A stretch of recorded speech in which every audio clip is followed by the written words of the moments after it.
Morning.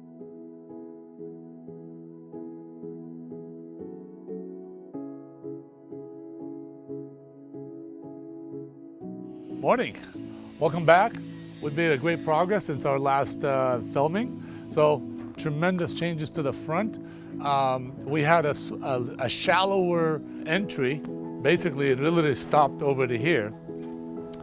And there was some bricks. So the idea was that we want to create this depth here where you can put a couple of rocking chairs, perhaps a table and a couple of chairs. People can have coffee here. It's very beautiful outside. This has a very nice curb appeal, and we want to accentuate that.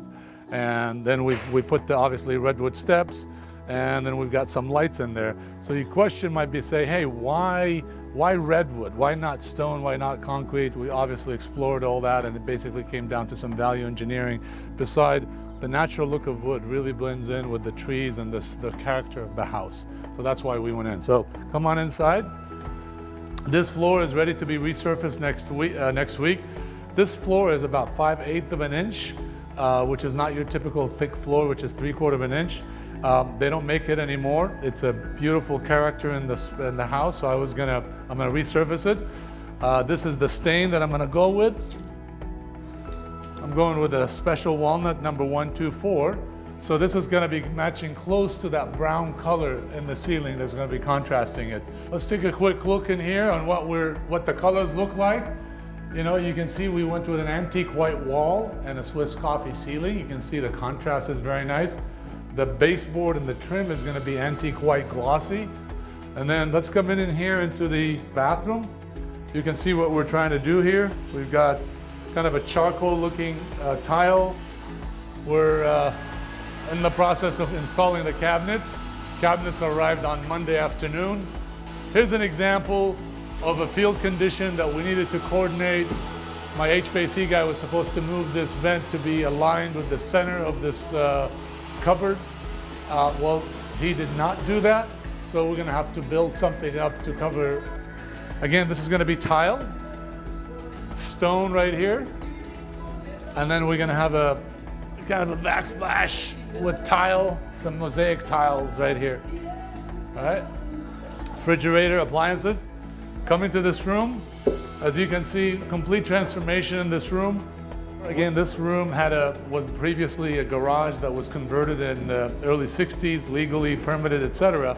But when you pour a slab on a garage, it's never level.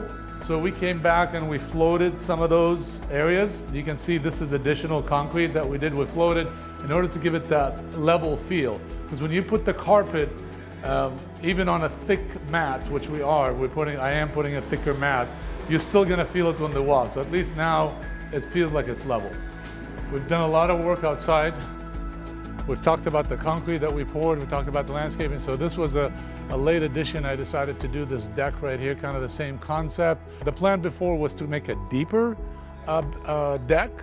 I kept it to about 5 feet deep and then wider treads. And the idea with this is that people can put some pillows and sit right here. That's really the plan.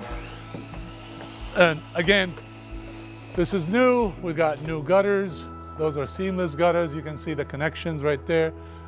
OG style. This roof is going to be power washed, and the paint on the exterior will start next week. And we're wrapping up with the carport. We changed the roof on the carport. Before it was just a corrugated plastic layer. Now we put in a complete roof system with gutters. We've got these existing closets in here.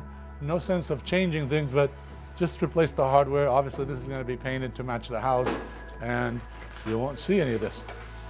Until next time, thanks for joining us.